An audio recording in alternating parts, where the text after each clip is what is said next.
ओम नमः शिवाय। श्री शिव महापुराण रुद्र संहिता कुमारखंड अध्याय 163। गणेशोत्पत्ति का आख्यान। पार्वती का अपने पुत्र गणेश को अपने द्वार पर नियुक्त करना। शिव एवं गणेश का वार्तालाप।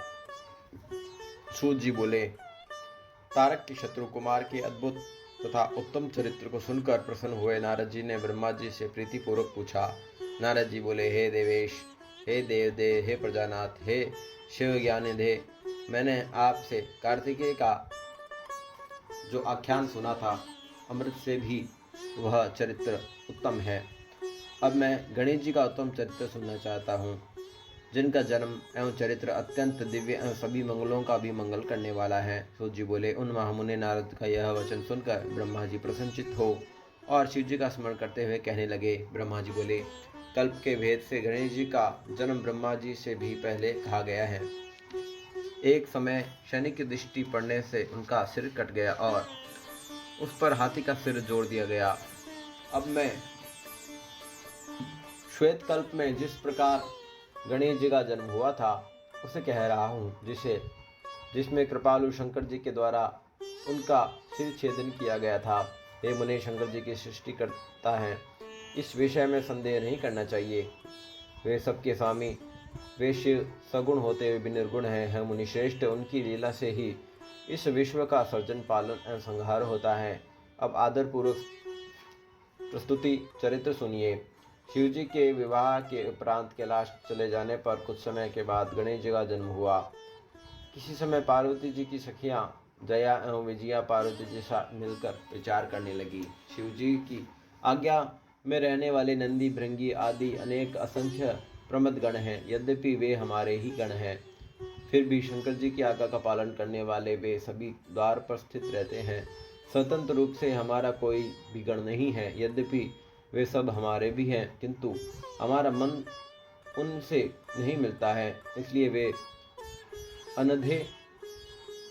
हमारा भी कोई स्वतंत्र गण होना चाहिए, अतः आप ऐसे एक गण की रचना कीजिए। ब्रह्मा जी बोले, तब सखियों ने यह उत्तम वचन पार्वती जी से कहा। तब उन्होंने अपना हित मान लिया और वे वैसा ही करने का प्रयत्न करने लगी।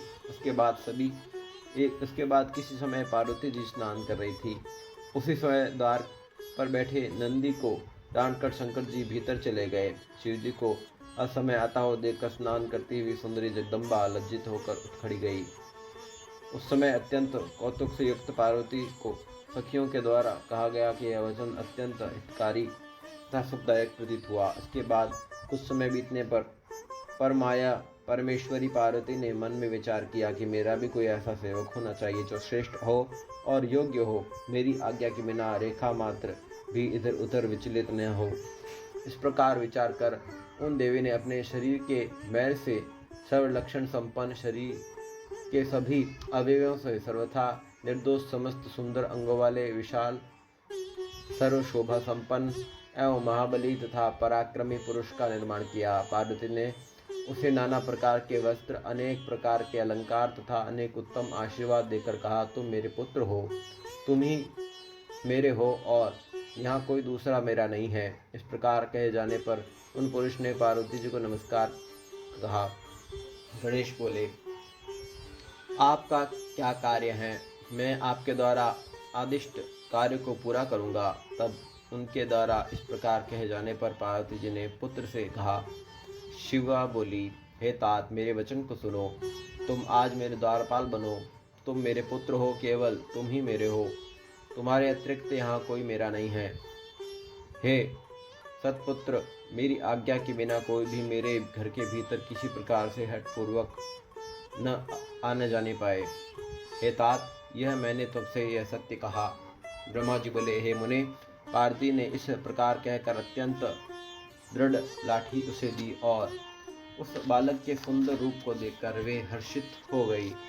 उन्होंने प्रेम से उसका पुत्र का मुख चूमकर उनका आलिंगन करके हाथ में लाठी लिए हुए उन गणेश को अपने द्वार पर नियुक्त कर दिया। हे तात, इस प्रकार वह महावीर देवपुत्र गण पार्वती माता की रक्षा के लिए हाथ में लाठी लिए हुए द्वार पर पहरा देने लगा। एक समय अपने पुत्र उन गणेश्वर को द्वार पर नियुक्त कर वे पार्वती सखियों के साथ स्नान करने लगी। हे मुनिश्रेष्ठ, इसी समय परम कौतुकी तथा अनेक प्रकार की लीलाओं करने में प्रवीण शिवजी भी द्वार पर आ पहुँचे। तब गणेश ने उन शिवजी को बिना पहचाने कहा, हे देव, इस समय माता की आज्ञा के बिना आप भीतर नहीं जा सकते। माता जी स्नान कर रही हैं, कहाँ चले जा रहे हैं? इस समय यहाँ से चले जाइए। इस प्रकार कहकर गणेश ने उन्हें रोकने के लिए अपनी लाठी उठा ली।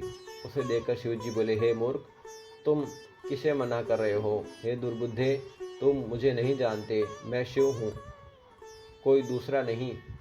इस पर गणेश ने लाठी से शिवजी पर प्रहार किया। तब बहुत लीला करने वाले शिवजी ने कुपित होकर पुत्र से कहा। शिवजी बोले, हे बालक, तुम मूर्ख हो, तुम मुझे नहीं जानते, मैं पार्वती का पति शिव हूँ।